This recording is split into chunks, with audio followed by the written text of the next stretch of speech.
Hello friends, welcome to Yogesh garden. நான் உங்கள் யோகேஷ். இப்போ வந்து இந்த வீடியோவில் நம்ம வீடியோ போட்டு ரொம்ப நாள் ஆச்சு. இப்போ எனக்கு ஸ்கூல் லீவ் விட்டுனால நான் இப்போ மறுபடியும் வீடியோ போடுறேன். இன்றைக்கி வீடியோவில் வந்து நம்ம டீ குடித்து வேஸ்டான கப்பெல்லாம் எப்படி ரீசைக்கிள் பண்ணுறதுன்னு பார்க்க போகிறோம். வாங்க பார்க்கலாம்.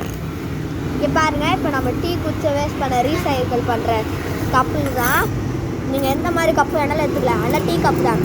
நீங்கள் வந்து அதில் வந்து மண் போட்டு வச்சுக்கணும் கைஸ். அதில் வந்து அப்புறமா விதை வேணால் போட்டுக்கோங்க. நீங்கள் கடுகு ஜீரகம் என்ன விதை வேணால் போடுங்க.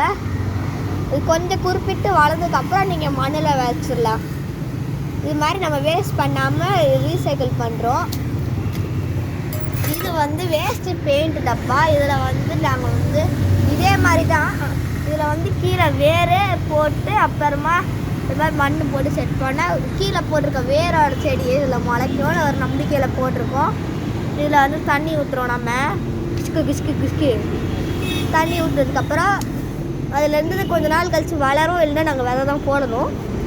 இன்னும் இதில் எதுலையாவது ஒன்றுத்தில் ஏதாவது ஒரு விதை போட்டுருவோம் நாங்கள். Okay, thank you.